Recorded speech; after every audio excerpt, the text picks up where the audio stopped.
Hello friends, कैसे हैं आप लोग। मेरे चैनल रूही एडुकेटर पे आप लोगों का बहुत बहुत वेलकम है फ्रेंड्स। और मैं हूँ रूही और आज मैं आप लोगों के लिए जो लेकर के आई हूँ वो है होमोजेनाइजेशन। ओके, क्योंकि मैं मिल्क एंड मिल्क प्रोडक्ट्स पढ़ा रही हूँ फ्रेंड, तो फूड साइंस का मैंने टॉपिक जो लिया हुआ है और इसमें होमोजेनाइजेशन आज हम पढ़ेंगे और मिल्क एंड मिल्क प्रोडक्ट्स के बारे में पढ़ेंगे और बहुत अच्छी आपको नॉलेज और इन्फॉर्मेशन मिलने वाली है। और जितने भी लोग मेरे फ्रेंड्स, जो भी मेरे सब्सक्राइबर हैं, जो भी मेरे फर्स्ट टाइम चैनल पे विज़िट कर रहे हैं, उन सब को मेरा बहुत बहुत थैंक यू फ्रेंड्स। और अगर आपको मेरा चैनल थोड़ा भी अच्छा लगे या आपको वीडियो नॉलेजेबल लगे तो प्लीज़ एक लाइक करिएगा। ओके, क्योंकि मैं ये चाहती हूँ कि आप लोग, जितने भी लोग मेरे चैनल देख रहे हैं, उनके लिए मैं बहुत ही अच्छे अच्छे कंटेंट बनाऊँ। जितना भी मैं आपको नॉलेज दूँ वो सब के लिए बहुत ही ज़्यादा यूज़फुल हो। ओके, और कहीं ना कहीं आप लोग अपने लाइक से या सब्सक्राइब से मेरे चैनल को और मुझे मोटिवेशन देते हैं। तो चलिए स्टार्ट करती हूँ। यहाँ पर देखिए फ्रेंड, जो होमोजेनाइजेशन है इसके बारे में अब स्टार्ट करते हैं। देखिए जो प्रोसेस है, ओके, जो process of making a stable emulsion of milk fat and milk serum by mechanical treatment and rendering the mixture homogenization is homogenization. Okay, तो देखिए एक्चुअली इसमें बताया ही जा रहा है कि ये जो होमोजेनाइजेशन का प्रोसेस है में होता क्या है। देखिए मिल्क होता है फ्रेंड, तो मिल्क में जैसा कि आपको पता है कि मिल्क एक कोलाइड है एंड कोलाइड में भी ये इमल्शन है। ओके, तो इमल्शन है इस ये, और इसमें मिल्क फैट होती है, emulsion of milk fat and milk serum है ये। एंड ये मैकेनिकल ट्रीटमेंट होता है। इसमें एक मैकेनिकल ट्रीटमेंट के बाद जो मिक्सचर को एक होमोजेनस जो प्रोसेस दिया जाता है, होमोजेनस वो एक स्टेबिलिटी अटेन कर लेता है, होमोजेनस हो जाता है, एक जैसा हो जाता है, इसको समांगी भी कहते हैं। तो ऐसा जो मिक्सचर एक बन जाता है इस प्रोसेस से, यही प्रोसेस होमोजेनाइजेशन कहलाता है। ओके, तो यहाँ पे देखिए ये कैसे करते हैं, इस प्रोसेस को किया कैसे जाता है। एक स्टेबल जो इमल्शन है, ठीक है, अब इसको करने के लिए यहाँ पे इस जो वार्म मिल्क होता है या फिर जो क्रीम होती है उसको स्मॉल अपर्चर, और ये जो अपर्चर है एक हाई प्रेशर होता है वहाँ पर और वेलोसिटी होती है, उसी से हाई प्रेशर एंड वेलोसिटी के साथ एक स्मॉल अपर्चर से एक छेद से पास किया जाता है। ओके, नाउ जो मिल्क और जो क्रीम है उसमें फैट ग्लोब्यूल्स होती हैं, और ये इसका जो फैट ग्लोब्यूल्स का जो साइज़ है ये 0.1 से 20 माइक्रोमीटर डायमीटर तक वैरी करता है। नौ जो फैट ग्लोब्यूल्स होती हैं उनकी एक टेंडेंसी होती है कि ये क्लम्प्स में इकट्ठी हो जाती हैं। ओके, जब आप सभी ने घर में अपने मिल्क देखा है, किसी भी बर्तन में आप रखते हैं, उसके बाद मान लीजिए कि आपने मिल्क को थोड़ी देर के लिए रख दिया। ओके, उसके बाद अगर थोड़ा सा टेम्परेचर कम हुआ, ठंडा हुआ, तो देखते हैं आप जो फैट होती है वो क्या होती है, एक साथ वो क्लम्प होने लगती है, चिपक जाती है, इकट्ठा होने लगती है। तो ये क्लम्प्स में गैदर हो जाती है जो फैट ग्लोब्यूल्स होती है। और ये क्योंकि इसकी डेंसिटी कम होती है, लोअर होती है स्किम्ड मिल्क से, तो ये ऊपर की तरफ भी आ जाती है, तो सरफेस पर ये कलेक्ट होने लगती है। नाउ जो होमोजेनाइज्ड मिल्क होती है उसमें जो फैट ग्लोब्यूल्स होते हैं उनका साइज़ 2 माइक्रोमीटर तक होता है। ओके, और ये जो डिक्रीज़ है इसके साइज़ में, जो इसका फैट ग्लोब्यूल्स उसका साइज़ का डिक्रीज़ जो हो जाता है। ओके, अब इनके नंबर में जो है वो इंक्रीज़ हो जाती है और सरफेस एरिया भी इनका बढ़ जाता है ना। तो अब यहाँ पे देखिए एक फिल्म जो है, जो जिसको कहते हैं कि अब एड्जॉर्ब प्रोटीन। ओके, तो जो adsorb protein, absorb, I am not saying absorb, it's adsorb protein. Okay, तो एड्जॉर्प्शन जो है वो सरफेस फिनोमेना है ना। तो जो एड्जॉर्ब प्रोटीन होती है या फिर जो लिपोप्रोटीन होती है वो इमीडिएटली न्यू ग्लोब्यूल्स को सराउंड कर लेती है और एक इमल्सिफायर की तरह बिहेव करने लगती है और इनकी रीयूनाइटिंग को प्रिवेंट करती है। तो इसके क्लम्प्स नहीं बन पाते हैं। ओके, ग्लोब्यूल्स के क्लम्प्स नहीं बन पाते हैं ना। अब जो न्यूली फॉर्म जो फैट ड्रॉपलेट्स है वो ओरिजिनल जो इनके मेंबर की प्रोटीन मटेरियल जो होती है उससे कोटेड नहीं रहते हैं। ओके, तो ये जो फैट ड्रॉपलेट्स हैं वो are no longer coated with the original membrane protein, तो अब ये मेम्ब्रेन प्रोटीन से कोटेड नहीं रहते हैं ना। अब होता क्या है कि ये मिल्क इमल्शन को स्टेबलाइज कर देता है। ओके, तो ये यहाँ पे मिल्क जो इमल्शन है वो स्टेबलाइज हो जाता है और इस तरीके से जो क्रीम होती है वो राइज नहीं कर पाती है। ओके, और मिल्क एक जैसा हो जाता है, होमोजेनाइज हो जाता है ना। तो ये होमोजेनाइजेशन का प्रोसेस है ना। जो होमोजेनाइज्ड मिल्क होता है उसका क्रीमियर स्ट्रक्चर होता है, ब्लैंक फ्लेवर होता है एंड वाइट इन अपीयरेंस होता है, और इसमें ग्रेटर वाइटनिंग पाउडर होता है। इसमें जो it has a greater whitening powder जब इसमें इसको जो है कॉफ़ी या टी में ऐड करते हैं, व्हेन एडेड टू कॉफ़ी या टी। ओके ना, और जो सॉफ्ट कर्ड होती है जब इसको कोगुलेट करते हैं तो वो बन जाती है, यानी कि जो कोगुलेशन होता है तो इसकी जो कर्ड होती है वो सॉफ्ट बनती है और ईज़िली डाइजेस्ट हो जाती है। अब यहाँ पे देखिए, जो इवेपोरेटेड मिल्क होता है या कंडेंस्ड मिल्क होता है, जब हमने मिल्क को अगर हम किसी बर्तन में रखते हैं, ओके, और उसको फ्लेम पर गर्म करते रहते हैं तो एक लॉन्ग टाइम के बाद जो मिल्क होता है वो इवेपोरेट हो करके कंडेंस्ड बन जाता है और वो लाइट ब्राउन कलर का या पिंक कलर का हो जाता है। ओके, और लाइटली स्वीट होता है ड्यू टू लैक्टोज शुगर।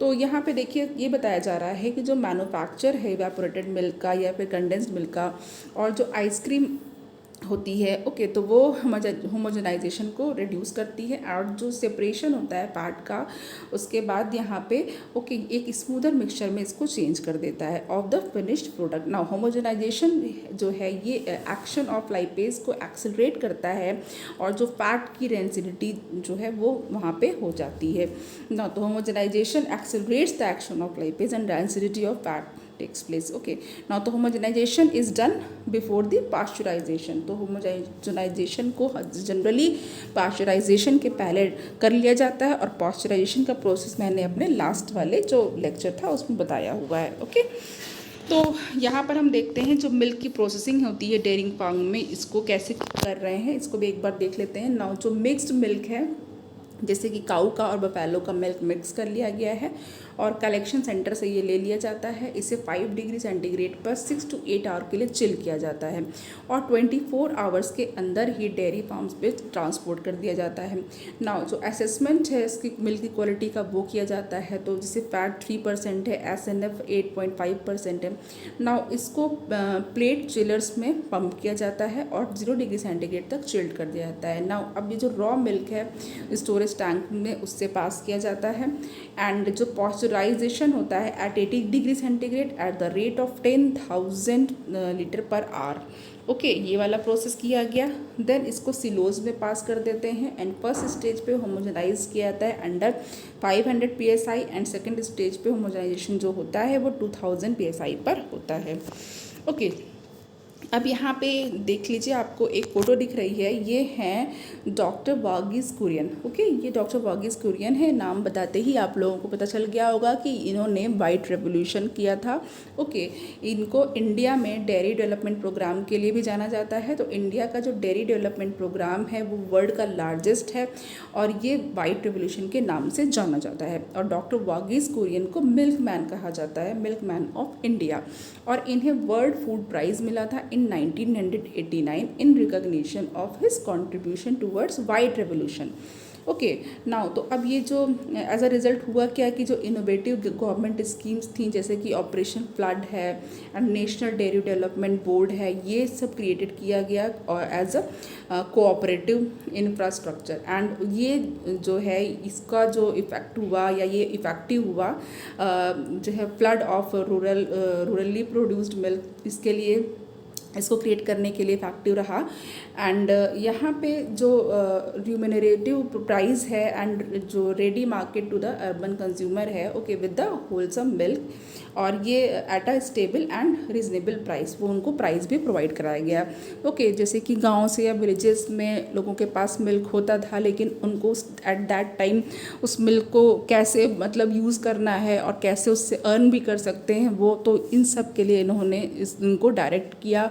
और वो फिर जो भी जिनके पास भी मिल्क की अवेलेबिलिटी होती थी वो लोग फिर डेयरी तक लाने लगे और उनका मिल्क जो है वो केन्ड मिल्क केन में भर भर करके ले दिया जाने लगा और फिर उसको शहरों में पहुंचाया गया, यूज़ किया गया, उसको दूसरे प्रोडक्ट बनाने में यूज़ किया गया। तो इस तरीके से उनकी भी अर्निंग हुई, जो गाँव में जिनके पास या जिनके भी पास जो है शहरों में भी जिनके पास कैटल काऊ या बफेलो होता था, मिल्क होता था। ओके, और यहाँ पे इनका जो है बहुत ही बड़ा कंट्रीब्यूशन है। तो अब यहाँ पे इन 2012 जो इंडिया है वो लार्जेस्ट जो प्रोड्यूसर ऑफ मिल्क बन गया वर्ल्ड के लिए। ओके, अब नेक्स्ट हमारे पास है फ्रीजिंग। तो फ्रीजिंग में देखते हैं कि जब मिल्क या फिर क्रीम को फ्रोज़न किया जाता है बहुत ही स्लो रेट से, तो एक प्रोटीन की फिल्म बन जाती है जो कि एक इमल्सिफाइंग एजेंट की तरह वर्क करती है अराउंड द फैट ग्लोब्यूल्स, और ये वीकेंड होती है एंड रप्चर कर जाती है। एज अ रिजल्ट होता क्या है कि जो फैट ग्लोब्यूल्स है वो कोलेस हो जाता है। नाउ जो डिस्पर्सन ऑफ प्रोटीन है एंड कैल्शियम फॉस्फेट है ये भी डिस्टर्ब हो जाता है बाय द फ्रीजिंग। तो बोथ ये जो दोनों कंस्टिट्यूएंट हैं ये सेटल आउट होने के लिए या थॉनिंग के लिए अपने आप को ट्राई करते हैं, कोशिश करते हैं और स्टैंडिंग करते हैं एंड दस reducing the whiteness of milk. इसलिए मिल्क की जो वाइटनेस है वो कम हो जाती है फ्रीजिंग के बाद। नाउ मिल्क प्रोडक्ट्स को देखते हैं। मिल्क प्रोडक्ट्स में मिल्क के बहुत सारे प्रोडक्ट्स बनते हैं जिनमें कि नॉन फर्मेंटेड प्रोडक्ट्स भी हैं एंड फर्मेंटेड प्रोडक्ट्स भी हैं, और ये कुकरी में यूज़ होता है। तो अबाउट 30 to 50% जो टोटल मिल्क प्रोडक्शन है इन द कंट्री वो मिल्क प्रोडक्ट्स में कन्वर्ट कर दिया जाता है। तो नॉन फर्मेंटेड प्रोडक्ट के बारे में हम लोग बात करते हैं। तो नॉन फर्मेंटेड प्रोडक्ट है, इसमें फर्मेंटेशन नहीं किया जाएगा। तो देखिए वे प्रोटीन कंसनट्रेट जो होता है ये क्या होता है, तो जो मिल्क है उसको पहले कोगुलेट करते हैं बाय द एप्लीकेशन ऑफ इधर रेनेट या एसिड, यानी कि एसिड से या तो फिर रेनेट से उसको कोगुलेट कर लिया जाता है। ओके, देन उसके बाद इसको अल्ट्रा फिल्ट्रेशन टेक्नोलॉजी से इसको कंसनट्रेट करते हैं प्रोटीन को to the various level between the 20 and 80% concentrate कर लिया जाता है। ओके, क्योंकि इस वे को जो है इस अल्ट्रा फिल्ट्रेशन टेक्नोलॉजीज के थ्रू जो है हमने कंसनट्रेट कर लिया है। ओके, अब 20 to 80% तक कर लिया। नाउ अब क्या करेंगे, अब देखिए जो बायो एक्टिव कंपाउंड्स होते हैं जो कि वे में पाए जाते हैं वो रिटेन्ड रहते हैं। ओके, और एंड कंसनट्रेटेड रहते हैं। एग्जाम्पल जो सिस्टीन स्टिमुलेट्स हैं, ग्लूटाथायोन सिस्टम है जो कि एक पावरफुल एंटीऑक्सीडेंट है। नाउ जो बायोलॉजिकल वैल्यू है एंड प्रोटीन एफिशिएंसी रेशियो है वो हाई होता है इसमें, एंड जो एमिनो एसिड लेवल्स हैं वे प्रोटीन कंसनट्रेट में वो भी हायर होते हैं than the animal proteins. Now whey protein concentrate को कुकरी में यूज़ कर सकते हैं, एंड इसका जो फूड प्रिपरेशन में जो रोल है वो एक टेबल में दिया हुआ है जिससे मैं आपको दिखा देती हूँ। देखिए यहाँ पे जो रोल है वे प्रोटीन कंसनट्रेट का इन फूड प्रिपरेशन उसे देखते हैं। Functional property, mode of action and food system. देखिए विपिंग एंड फोमिंग, वेपिंग या फोमिंग में यूज़ हो रहा है। तो यहाँ पे देखिए एक स्टेबल फिल्म फॉर्म हो जाती है, एंड फूड सिस्टम जो है वो एक्लेस केक में ये यूज़ होती है, डिज़र्ट्स में एंड विप्ड टॉपिंग्स में यूज़ हो रही है। नाउ इमल्सिफिकेशन जो है ये formation and stabilization of fat emulsion है, जैसा कि अभी मैंने थोड़ी देर पहले बताया। एंड फूड सिस्टम जिसमें ये यूज़ होगा वेजिटेरियन सॉसेजेस में, salad dressings, coffee whitener, soups, cake, infant food and formulas, biscuits. Okay, now gelation है, तो जिलेशन में प्रोटीन मैट्रिक्स फॉर्मेशन है एंड सेटिंग्स हैं उसकी। तो meat, baked goods and cheese में यूज़ होगा। नाउ विस्कोसिटी, तो थिकनिंग वाटर बाइंडिंग में, and soups, gravies and salad dressings. Now water binding के लिए हाइड्रोजन बॉन्डिंग ऑफ वाटर है, equipment of water, entrapment of water, and यहाँ पे जो meats, sausages, cakes, bread and solubility की बात करें तो प्रोटीन सॉलिबिलिटी है। बेवरेजेस में ब्राउनिंग की बात करें तो undergoes Maillard reaction, and Maillard reaction भी मैंने बताया हुआ है। ओके, आप लोग उसे देख लीजिएगा। ब्रेड, बिस्किट्स, कन्फेक्शनरी, सॉसेजेस में। नाउ फ्लेवर एंड एरोमा के लिए लैक्टोज रिएक्ट करता है मिल्क प्रोटीन से, and baked goods and biscuits, confectionery, sauces, soups and dairy products पे यूज़ होता है। नाउ स्किम मिल्क की बात करते हैं। स्किम मिल्क, तो देखिए जो फैट कंटेंट होता है स्किम मिल्क का वो 0.5 से 2% तक रेड्यूस कर दिया जाता है by the centrifugation. Centrifugal machines होती हैं, सेंट्रीफ्यूगेशन किया जाता है, देन वहाँ पे ये जो फैट कंटेंट है मिल्क का इसके मिल्क में वो 0.5 से 2% तक रह जाता है, रिमूव कर दिया जाता है, रिड्यूस कर दिया जाता है। नाउ अब जो फैट को रिमूव कर रहे हैं मिल्क से वो सिर्फ ओनली टेस्ट या फ्लेवर को ही रिड्यूस नहीं कर रही है बल्कि fat soluble vitamin like vitamin A, D को भी रिड्यूस कर देती है। यूजुअली जो ये मिल्क होता है स्किम मिल्क ये फोर्टिफाइड किया जाता है with the vitamin A and D के साथ। ओके, नाउ जो कंडेंस्ड स्किम मिल्क होते हैं ये एक्सटेंसिवली यूज़ होता है इनका बेकिंग इंडस्ट्रीज़ में and manufacture of confectioneries. Now skim milk का लो कैलोरीज डाइट के लिए यूज़ करते हैं फॉर द चिल्ड्रन एंड जिनको कि हाई प्रोटीन चाहिए होती है उनके लिए ये यूज़फुल होता है। नेक्स्ट हम बात करते हैं इवेपोरेटेड मिल्क की। ओके, तो इवेपोरेटेड मिल्क, ये जो मिल्क है ये 50 to 60% जो इसका वाटर होता है इसको इवेपोरेट कर दिया जाता है, या जला दिया जाता है, उड़ा दिया जाता है ना। जो रॉ मिल्क होता है वो क्लैरिफाइड होता है एंड कंसनट्रेटेड होता है इन अ वैक्यूम पैन, और इसका जो टेम्परेचर रखा जाता है वो 74 से 77 डिग्री सेंटीग्रेड तक रख करके इसको वैक्यूम पैन में कंसनट्रेट किया जाता है। नाउ अब इसे भी विटामिन डी से फॉर्टिफाइड किया जाता है, होमोजेनाइज किया जाता है, स्टेबलाइज किया जाता है इन केन्स में, और टेम्परेचर 118 डिग्री सेंटीग्रेड 50 मिनट्स के लिए रखा जाता है एंड कूल किया जाता है। नाउ ये जो हीट ट्रीटमेंट है ये इवेपोरेटेड मिल्क को लाइट ब्राउन कलर दे देता है, और इसमें शुगर प्रोटीन होती है, उसका इंटरेक्शन होता है एंड ये जो कैरेक्टरिस्टिक होती है फ्लेवर की ये मेंटेन रहती है। नाउ जो PFA का जो रूल है इसमें होता क्या है, जो कंडेंस्ड मिल्क होता है उसमें 26% तक मिल्क सॉलिड्स होने चाहिए, ऑफ विच 8% तक फैट होनी चाहिए। ओके, नाउ क्लियर हो गया। अब ड्राई मिल्क की बात कर लेते हैं। जो आपने देखा होगा पैक्ड ड्राई मिल्क होते हैं, तो ड्राई मिल्क को भी जो होल मिल्क से या स्किम मिल्क से बनाया जा सकता है। जो मिल्क पाउडर को डिहाइड्रेट किया जाता है अबाउट 97% तक by the spray drawing and vacuum drawing से। ओके, तो जो गुड शेल्फ लाइफ होती है इसकी without the refrigeration of dry milk. Okay, और ये इसको वैल्यूएबल मिल्क प्रोडक्ट बना देती है। तो जो मिल्क पाउडर होते हैं वो कंस्टिट्यूटेड होते हैं इनटू द फ्लूइड मिल्क, उसको फ्लूइड मिल्क में कन्वर्ट किया जा सकता है। ड्राई पाउडर आप लाइए और उसको फिर फ्लूइड भी बना सकते हैं, लिक्विड बना सकते हैं, और ये हाईली हाइग्रोस्कोपिक होती है, यानी कि मॉइस्चर को ये बहुत ही एब्जॉर्ब करती है, हाइग्रोस्कोपिक होती है। नाउ देखिए, जो होल मिल्क पाउडर होता है उससे ओनली 6 मंथ के लिए स्टोर कर सकते हैं। क्यों? क्योंकि जो प्रोपेंसिटी होती है फैट की वो ऑक्सीडाइज हो जाती है। Now non fat dry milk powder की बात करें तो यूजुअली ये फ्रेश पॉस्चराइज्ड स्किम मिल्क से बना होता है, और by removing about the 2/3 of the water under vacuum, and then इसके बाद स्प्रेइंग होती है इस कंसनट्रेटेड मिल्क की into the chamber of hot filtered air, वहाँ पर स्प्रेइंग की जाती है, और ये जो प्रोसेस होता है ये फाइन पाउडर बना देता है। बहुत ही लो मॉइस्चर कंटेंट होता है इसमें, और अबाउट 3% तक इसका मॉइस्चर कंटेंट रहता है।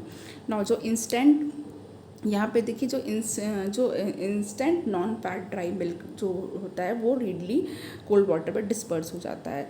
नाउ अब यहाँ पे देखिए, जो इंस्टेंट प्रोडक्ट अगर हमें बनाना है तो regular non fat dry milk का यूज़ करते हैं, जो रिमॉइस्चर किया जाता है विद द स्टीम, और इसको फिर इंड्यूस किया जाता है एग्लोमरेशन ऑफ स्मॉल पार्टिकल्स के लिए into the larger porous particle, and ये जो होते हैं वो क्रीमी वाइट होते हैं और फ्री फ्लोइंग होते हैं।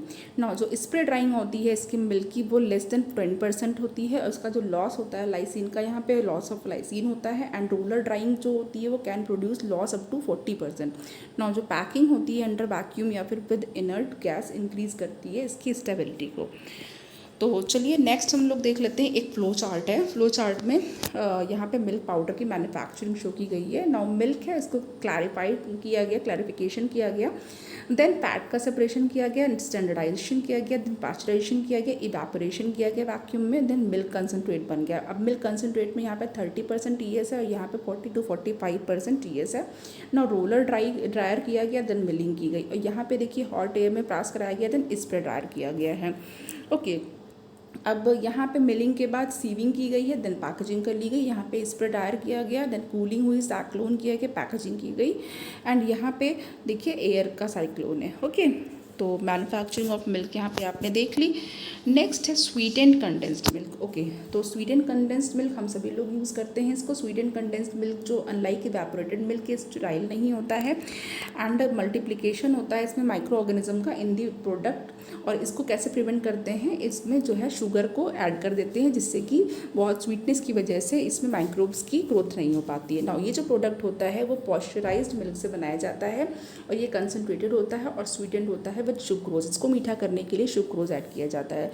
नाउ जो शुगर कंसनट्रेशन होती है इसमें अबाउट 65% होती है, और ये जो मिल्क है इसको सब्स्टिट्यूट नहीं किया जा सकता है for the ordinary fresh milk for the children. तो ये चिल्ड्रन को बिल्कुल भी अगर हम सब्स्टिट्यूट करना चाहें कि हाँ फ्रेश मिल्क के साथ के बजाय इसको ये दे दें तो नहीं देना है। Okay, now as per FAA rule जो मिल्क सॉलिड्स होते हैं वो अबाउट 31% होना चाहिए, एंड इसमें जो फैट होती है वो 9% होनी चाहिए। नाउ खोया की बात करते हैं। सभी लोग खोया से बनी हुई मिठाइयाँ एंड गुजिया है और बहुत सारी चीज़ों में खोया यूज़ होता है।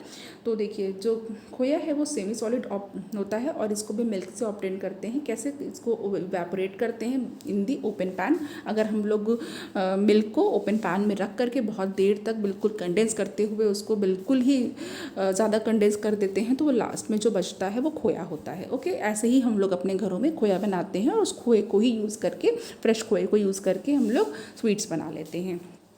तो देखिए जो मिल्क होता है वो कॉशियसली स्टिर्ड किया जाता है, चलाते रहते हैं मिल्क को और सर्कुलर मोशन में, और जिससे कि इसकी स्कॉर्चिंग ना हो, ये जले ना और इसको पैन के बॉटम को में जल ना जाए, पकड़ ना ले। तो अब यहाँ पे देखिए जब मिल्क को बहुत ही विस्कस हो जाता है, ज़्यादा विस्कस हो जाता है, तो जो रेट ऑफ स्टिरिंग होती है उसको इंक्रीज़ करनी पड़ती है, क्योंकि इवेपोरेशन हो चुका होता है तो हम लोग उसको बिल्कुल छोड़ नहीं सकते हैं और हमको स्टिरिंग लगातार करते हुए पैन में जो है अपने चम्मच स्पून को डाल करके लगातार इसकी स्टिरिंग करते हुए खोया को बनाना रहता है। ओके, तो मेंटेन करते हैं। क्यों हम लोग ऐसा करते हैं? ताकि इसकी कंस्टिट्यूएंसी को यूनिफॉर्मली जो है हम लोग मेंटेन कर सकें ना। आफ्टर कूलिंग ये क्या होता है, सॉलिड बन जाता है। एंड ये 20% ऑफ जो वेट ऑफ मिल्क होता है वो कॉटेज चीज़ में यूज़ हो सकता है। तो अब यहाँ पे देखिए जो प्रिपरेशन है खोया की, तो इसमें होता क्या है कि जितना भी मिल्क प्रोटीन होता है वो कोगुलेट हो जाता है और जो होमोजेनाइजेशन होता है, और जिसकी वजह से जो विग्रस जो हम लोग बॉइलिंग करते हैं और जो कोगुलेशन ऑफ प्रोटीन होता है वो सेट हो जाता है, एंड ऑल जो फैट ग्लोब्यूल्स होते हैं वो एनट्रेंच्ड हो जाते हैं in the coagulant. Now lactose जो प्रेजेंट होती है वो एनहाइड्रस शुगर होती है खोया में, और यहाँ पे जो विटामिन ए होता है वो डिक्रीज़ हो चुका होता है। कुछ water soluble vitamin of milk जो होते हैं खोया फॉर्मेशन में वो भी डिक्रीज़ हो चुके होते हैं। नाउ बफेलो मिल्क जो है इसमें खोया 46% तक फैट रखता है, और जो काऊ मिल्क होता है इसके खोए में 35% तक फैट होता है। नाउ और ये गुलाब जामुन के प्रिपरेशन में यूज़ होता है, कैरेट हलवा में यूज़ होता है, कोकोनट बर्फ़ी में यूज़ होता है। ओके, नाउ रबड़ी की अगर हम बात करें तो रबड़ी देखिए इसको कैसे प्रिपेयर किया जाते हैं। इट इज़ प्रिपेयर्ड, और इसको कंसनट्रेट करते हैं और स्वीटन करते हैं, ठीक है, और comprising several layers of clotted cream. और यहाँ पे जो लेयर ऑफ क्रीम होती है वो एज अ स्किन फॉर्म होती है, कंटिन्यूसली इसको रिमूव करना पड़ता है मिल्क को चलाते चलाते। एंड जब मिल्क रिड्यूस हो जाता है 1/3 ऑफ द ओरिजिनल वॉल्यूम तो शुगर को ऐड कर दिया जाता है, तो रबड़ी बन जाती है। ओके, तो नेक्स्ट यहाँ पे हमारे पास छेना है। छेना भी इसका मिल्क का प्रोडक्ट है। तो देखिए मेजर जो है heat and acid coagulant product है छेना। इस जो छेना बेस्ड स्वीट्स होती हैं वो रसगुल्ला होती हैं, संदेश होती हैं एंड रसमलाई होती है, छेना से बनती है ना। जो काउस मिल्क जो छेना होता है वो रसगुल्ला के लिए प्रेफर किया जाता है, और कमर्शियली इसमें होता क्या है, जो समटाइम्स जो कर्डलिंग होती है वो डन होती है, और कैसे डन की जाती है, रेनेट या फिर बेरीज डाली जाती हैं ना। कॉटेज चीज़ को पनीर कहते हैं, जो पनीर मार्केट में मिलता है जिसकी हम लोग रेसिपीज़ बनाते हैं। ओके, क्यूब्स कट करके उसको सब्जियां बनाते हैं, या तो फिर उसके जो है हम लोग बारबेक्यू कर लेते हैं। तो ये सारे क्या होते हैं, कॉटेज चीज़ होती है ना। कॉटेज चीज़ को कर्ड का यूज़ करके और मिल्क की कर्डलिंग करके बनाया जा सकता है, और इसमें से वे को रिमूव करते हैं और फिर वेट कर लेते हैं ना। इसमें कोई भी फर्दर प्रोसेसिंग नहीं होती है, ये हाईली पेरिशेबल होता है और इसको रेफ्रिजरेशन में रखना पड़ता है ना। जो रेसिपीज़ हैं लाइक पीज़ एंड जैसे कि मटर पनीर है, एंड पनीर करी है, शाही पनीर है, पनीर लबालब है। ओके, बहुत सारी रेसिपीज़ हैं पनीर की वो बनाई जाती हैं। नाउ अब यहाँ पे आइसक्रीम्स की बात कर लेते हैं। तो आइसक्रीम सभी को पसंद है, वैसे तो पनीर भी सभी को पसंद है और इसकी सारी रेसिपीज़ सबको पसंद होंगी। तो देखिए आइसक्रीम में क्या होता है, ये फ्रोज़न डेयरी प्रोडक्ट है और इसमें होल मिल्क होता है, स्किम्ड मिल्क होता है, क्रीम होती है, बटर होती है, कंडेंस्ड मिल्क होता है, प्रोडक्ट्स होते हैं और ड्राइड मिल्क प्रोडक्ट्स होते हैं। एंड जो मिल्क फैट होती है and milk fat and milk solids होती है, नॉन फैट कंस्टिट्यूएंट होती है, और ये 60% होते हैं of the total solids of the ice cream. Now जो कंपोनेंट्स होते हैं ये आइसक्रीम को एक रिच फ्लेवर देते हैं, इम्प्रूव्ड बॉडी एंड टेक्सचर देते हैं, और डेयरी प्रोडक्ट्स के एडिशन के साथ साथ आइसक्रीम में sugars, stabilisers, emulsifiers and flavouring materials डाले जाते हैं, वाटर एंड एयर होती है ना। शुगर इन एडिशन ये क्या होता है, स्वीटनिंग इफेक्ट तो देता ही है, साथ ही आइसक्रीम को एक स्मूथनेस भी देता है। ओके, और ये फ्रीजिंग पॉइंट को लोअर करता है ऑफ द आइसक्रीम मिक्स। जो आइसक्रीम के लिए जो मिक्सचर तैयार किया जाता है उसके फ्रीजिंग पॉइंट को लो करता है। तो इसलिए it does not freeze in the freezer, इस फ्रीज़र में नहीं फ्रीज़ करते हैं इसको। स्टेबलाइजर्स को यूज़ करते हैं, क्यों यूज़ करते हैं? जिससे कि जो आइस के क्रिस्टल हैं वो ड्यूरिंग फ्रीजिंग ना बन पाएँ, उसको प्रिवेंट करने के लिए स्टेबलाइजर का यूज़ किया जाता है। और ये जेल्स फॉर्म करते हैं विद द वाटर के साथ ये जेल फॉर्म कर लेता है इन द फॉर्मूला, और इसीलिए ये जो बॉडी होती है उसको इम्प्रूव करता है, एंड टेक्सचर जो होता है आइसक्रीम का उसको भी इम्प्रूव करता है। ना जो कंपाउंड जनरली स्टेबलाइजर की तरह यूज़ किए जाते हैं ये होते हैं gelatin, seaweeds and China grass and cellulose derivatives such as carboxy methyl cellulose. Okay, now जो इमल्सिफायर जो कि हेल्प करता है डिस्पर्सन में and of fat globules throughout the mixture, और इसको प्रिवेंट करता है फ्रॉम द क्लम्पिंग टुगेदर, ताकि इनके क्लम्प्स ना बन पाएँ during the freezing mixing operation ना। और ये फर्दर आगे जो ये हेल्प करते हैं आइसक्रीम को बनाने में, ड्राई एंड स्टिफ बना देते हैं। ओके, नाउ एग योक जो है वो नेचुरल गुड इमल्सिफायर है। Mono and diglycerides commercial preparation में यूज़ होते हैं और कॉमन फ्लेवरिंग मटेरियल हैं जो कि आइसक्रीम में यूज़ जो होता है वो वनीला है, और उसके बाद ये स्ट्रॉबेरी है, चॉकलेट है एंड कॉफ़ी है।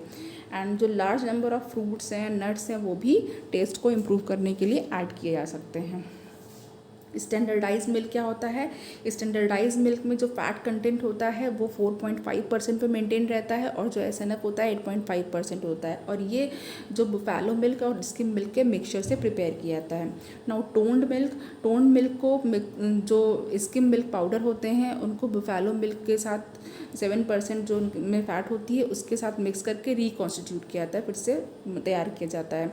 नाउ जो फैट कंटेंट होता है टोन मिल्क का वो 3% से लेस नहीं होना चाहिए, और जो एसएनएफ है वो 8.5% होना चाहिए। Okay, now double tone milk जो है ये जो एडमिक्सचर होता है काऊ और बुफैलो मिल्क का, या फिर बोथ, या फिर फ्रेश स्किम मिल्क का, या फिर by admixture of skim milk, और इसको रिकॉन्स्टिट्यूट किया जाता है from the skim milk powder and by partial removal और addition of the skim milk.